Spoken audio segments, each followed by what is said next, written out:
Returning now to politics, this weekend, the temperature in Washington heated up on many fronts, from more talk of a trade war with China to increasingly harsh words about immigration. The president was again on the offensive. Is there a theme to the president's words? NewsHour Weekend Special Correspondent Jeff Greenfield is here with some perspective, a thread, a through line. Yeah, and I think you particularly see it when you watch the changes in the personnel around the White House.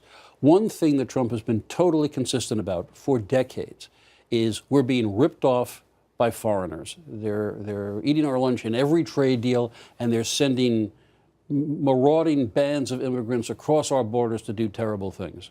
Now that's policy. So you have the idea of a trade war, which he says you can win easily, coupled with the extremely harsh rhetoric about immigrants. Now they're voting illegally all over California. And I think the thread is that when you look at who now is surrounding the president, Gary Cohn, who was a free trader, is gone as a key economic advisor, replaced by Larry Kudlow, who thinks that tariffs are terrific. The so-called internationalists, like McMaster, the national security advisor, Rex Tillerson, as Secretary of State, they're gone, replaced by John Bolton and probably Mike Pompeo, much more nationalistic in their approach. So the idea that we heard a couple of years ago that, well, the grown-ups will restrain Trump and put him on a more conventional course. No, the people around him now, in fact, are reinforcing those very core instincts of the president's. What are the political consequences of this for House and Senate candidates up for re-election in just a few months? Well, on the issue of trade, this is really going to cause and has caused an enormous problem with the Republicans, because in the farm states, and there still are states where farming is important, where a lot of vulnerable Democratic senators are up for re-election, the idea of a trade war, if it happens, is going to clobber the agricultural economy. And you're talking about states like Montana, Missouri, North Dakota, many others.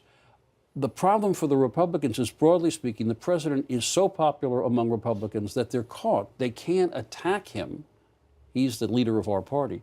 But they don't want to see a trade policy like he's enunciating become reality.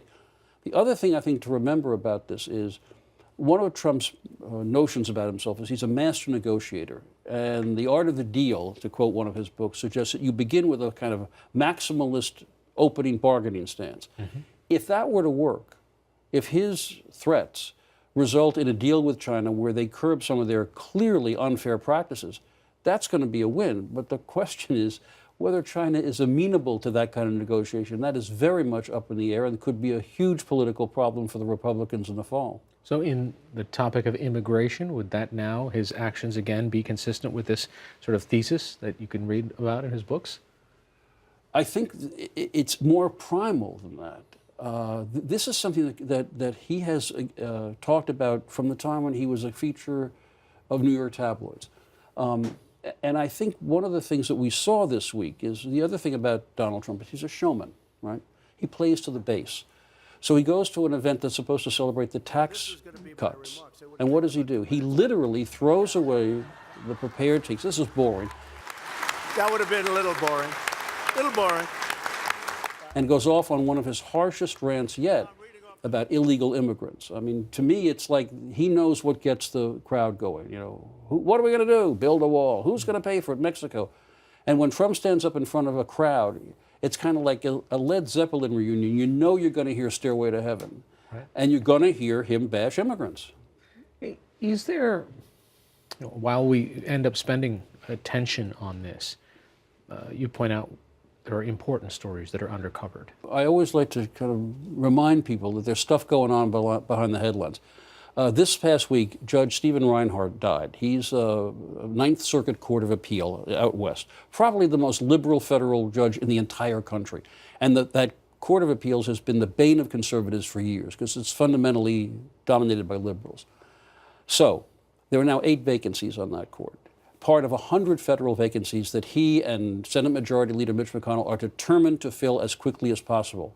So much so that McConnell is about to 86, a long-standing tradition in the Senate, that a home state senator can block a federal judge from his or her state. A blue slip idea. A blue slip, even if it's from the other party. Now, you look at what's coming of those 100 federal vacancies, and unless the Democrats take the Senate in the fall, they're going to have a fundamental reshaping of the federal bench. And meanwhile, if one of the centrist or liberal Supreme Court justices were to leave, Ruth Bader Ginsburg, Anthony Kennedy, Trump is going to be able to reshape that court in a way that will be by far the most consequential political action he will have taken in his first term.